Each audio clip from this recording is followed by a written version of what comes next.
শ্রী শ্রী সারদা মায়ের উপদেশামৃত। অনেক শ্রীরামকৃষ্ণ ভক্ত স্বামীজিকে লৌকিক দৃষ্টিতে দেখতেন।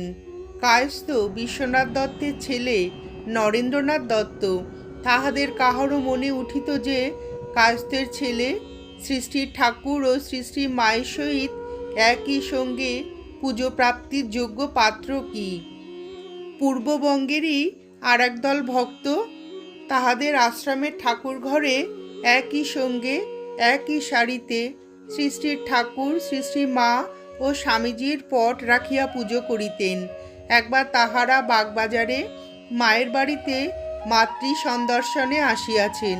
তাহাদের কাহারো কাহারো মনে একটা খটকা লাগিল যে শ্রী শ্রী ঠাকুর ও শ্রী শ্রী মায়ের সহিত পূজাকালে ওইভাবে শিষ্যের একই সারিতে অবস্থান কি ঠিক? উহা কি শ্রীমায়ের অভিপ্রেত?